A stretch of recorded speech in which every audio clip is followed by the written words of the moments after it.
Just 1 second. Yes.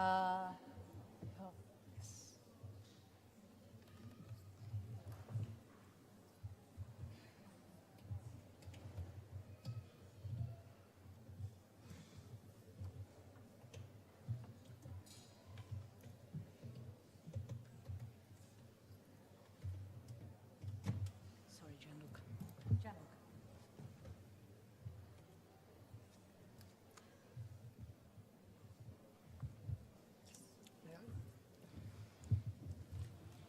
Thank you for your patience. No problem. Thank you for the invitation, first of all. Good afternoon, ladies and gentlemen. My name is Gianluca Ferreri. I work for the Interreg 2Cs program. I was asked to come and present our experience of the 2Cs program, which is a second-generation program, so starting in 2007, 2013 programming period. What I'm going to talk very briefly is shortly about the program, but very briefly, and then dig into what are, in our view, the opportunities of Interreg that Interreg offers. And I will mainly do it through show you some example of projects we have financed in the past. So digging into concrete examples, hopefully to look for some good inspiration, some ideas, food for thoughts anyhow.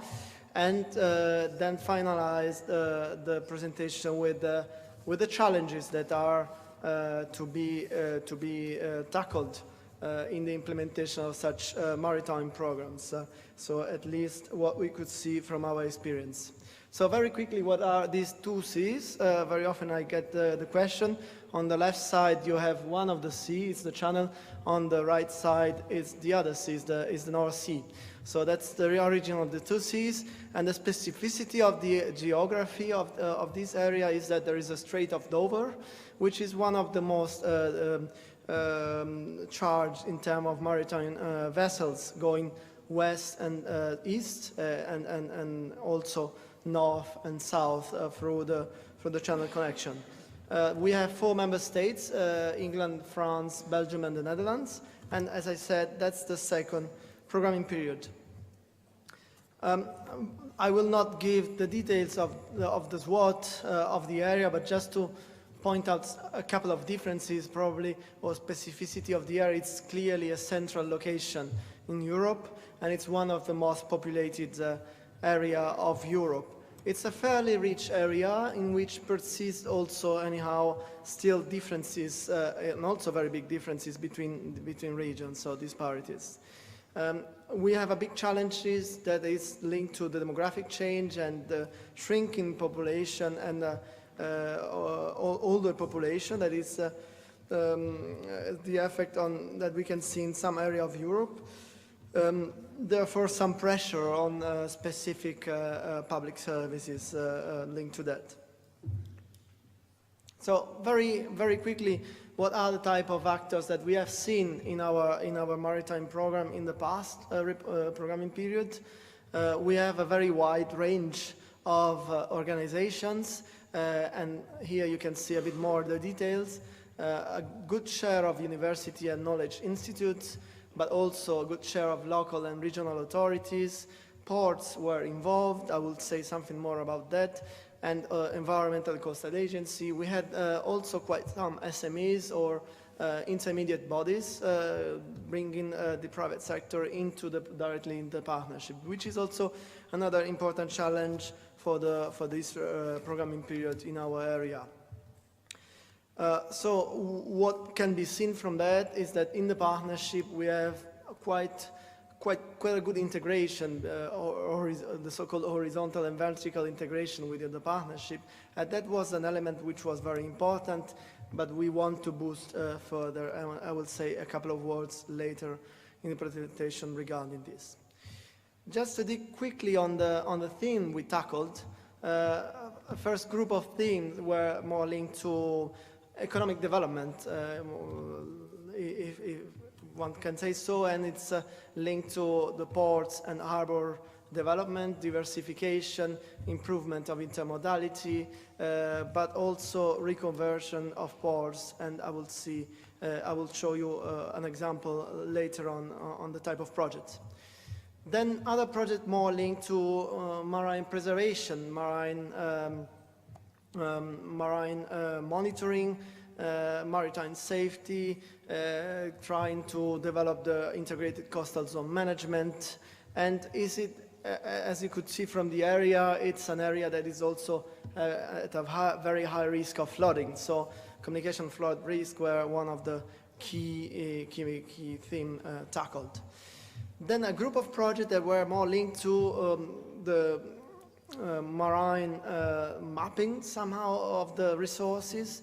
We had project on maritime archaeology, maritime biodiversity and quality of waters, and some other projects that were linked to the maritime theme, but from an indirect way. For example, we had project on healthcare research that made use of marine resources, like some type of algae, to develop innovative products and drug in the medicine, in the healthcare sector. So there are many ways to be maritime, I would say. And then more traditional themes linked to the coastal tourism that you certainly have in this area, and the preservation of the maritime heritage in terms of cultural and natural heritage. So let's go quickly directly into the example of project, which is probably more interesting. I already talked about port regeneration. Port regeneration, especially in small and medium ports, they face big challenges because they don't have always access to big market and to big financing. Let's think about the 10T instrument, which is not always open to small and medium ports. In our area, we worked very much with ports regeneration, and some of the project, they worked a lot on the conversion to low carbon solutions. The example I reported here is the Portsmouth passenger terminal, which was a pilot project in the Patch project. And they developed a heated and cooling system through the thermal energy from seawater. So there are solutions that can be developed through the instrument of Interreg, and this was done thanks to the knowledge transfer from one port to another, which were more developed on this type of technology, and there was a gain in the case of Portsmouth terminal. Other projects worked more on creating the governance. There is quite a strong push into creating an integrated governance of the coastal area, and some member states, they do have important experience on that. In this case, it worked the other way around. It was Dorset, so an English partner, which was very well advanced on this type of engagement of the stakeholders, and the model was tested also on the Flemish coast. So, and it proved to be very successful. Other projects worked more to the themes that I quoted before on risks, particularly on flooding, risk prevention, and on this, the project CC2150 worked very much on the stakeholder engagement and created really coastal community that are more aware and ready to respond to flooding risks. Still, if I come back to the port case, the project C2C, they pulled together their expertise and created a sort of platform overseeing port infrastructure and development. So at cross-border level, they worked on the overseeing of the development of the infrastructure and transferred the knowledge and feedback in a peer review manner. Then project working on a policy level, more on a policy level, it's the case of Seascope, linked to maritime spatial planning, integrated maritime spatial planning. They managed to create online tools that were developed at cross-border level and then exploited through in the whole area.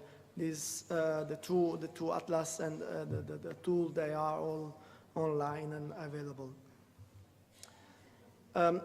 on the same note, some other projects work more on a policy, and so less on a tool linked to a policy, but more really on proposing policy development. That's the case of the Seascope project that developed a position paper on maritime spatial planning in the Flemish coast. But then again, there are other type of possible cooperation. And in this case that I'm quoting now, it's the project MEMO and the project IMAFI and ISICA. They worked very much on developing a cross-border monitoring of certain species, which are obviously cross-border by its nature because they are impossible to be kept on one side or the other of the channel. That's the case of the jellyfish invasive species that it's quoted in the slide. And they managed to develop a cross-border monitoring system to try to limit the negative effect of this species. Maybe on another theme, which is also very important, probably also in this area, the project Mergu, they worked on the maritime safety. This is probably very rare, at least in our area. It's quite complex to reach, but they managed, so it proved that it's possible. They managed to create a joint protocol of intervention in case of fire in a vessel. They could, through a joint brigade from the 4 member states, intervene in a coordinated manner because they managed to develop common language, so to say. And this was tested in a real case exercise in the English shore and proved to be successful. And now there is a follow-up project which is called MERGE-X, which is financed at European-wide level and involving lots of civil protection agencies from quite many member states. To change a bit more on the economic growth, there are still on the ports case project that developed, as I said before, some type of infrastructure, and they did it by pulling together their understanding and their knowledge. Other still on the maritime case, the project Time, they worked very much on the SMEs support in a cross-border environment. So these SMEs they could meet and they could work on a cross-border level thanks to these projects. So some more traditional type of project in our case, which we will not have more in the current programming period in our program, but still very, very important, and they were linked to the maritime heritage preservation.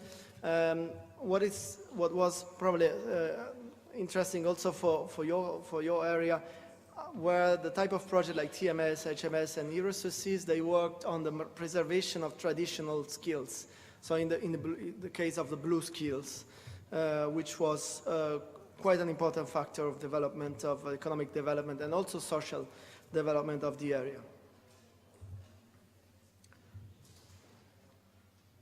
So we'll skip this example, otherwise it's a bit too much, but you will have the slide. And I will focus now on some learning from our side. So what we have seen, the program was new in 2007, and it was a challenge to create an understanding of the area and also to develop a maritime dimension. But it proved to be working, successful, and the maritime dimension is now very well established. It's a cross-cutting theme of the 2Cs program. So this worked well as the multidimensional partnership, what was a very real key factor of success of the projects. I would say a bit more on the partnership later on. We want to boost further this multidimensional aspect. The cooperation moved from a bilateral cooperation because there was a little cross-border program and between Kent and North Pas-de-Calais region, and moved to multilateral cooperation. So in a way it shows that the instrument created a sort of functional area. So through a bottom-up approach. So let's focus on some weaknesses. I talked a lot about boards. They were involved, but it stays quite a complex type of organization for specific also reasons that I will say something later on. But of course, it's a key type of organization. At least in our area they were, and we aim to have them on board.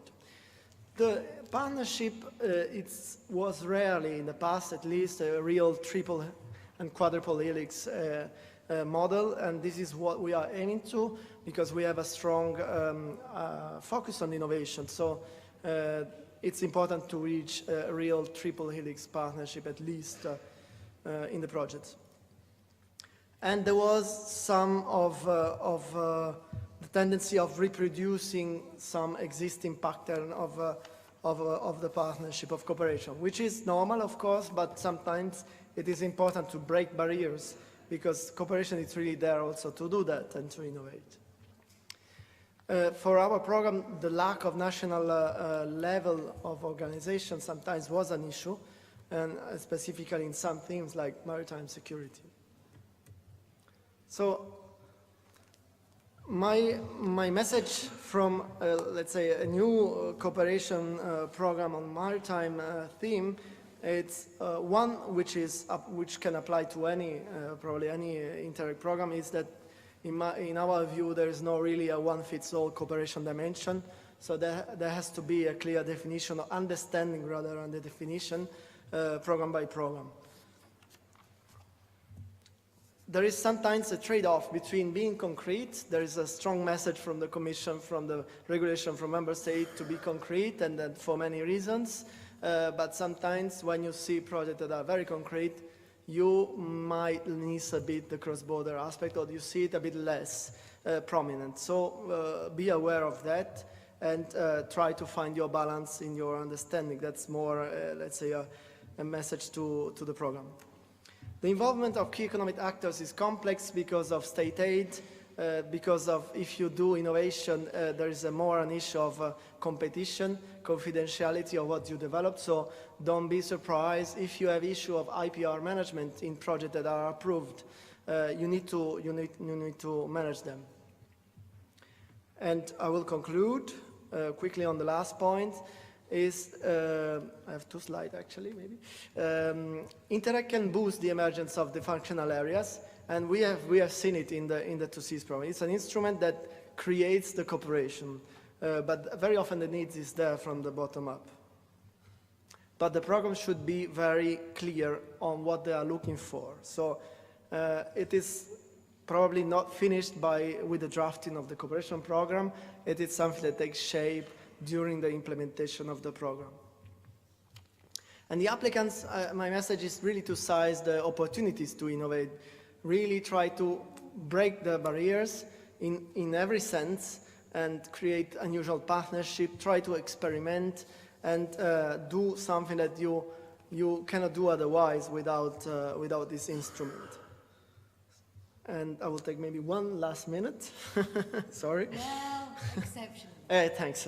So very quickly, don't, at applicants level, at project level, don't do this, it worked in the past, why shouldn't work now? Each programming period there are new challenges, and if you reproduce exactly what was in the past, you probably may face difficulties to get approved. So there are new challenges, just accept them and seize the moment.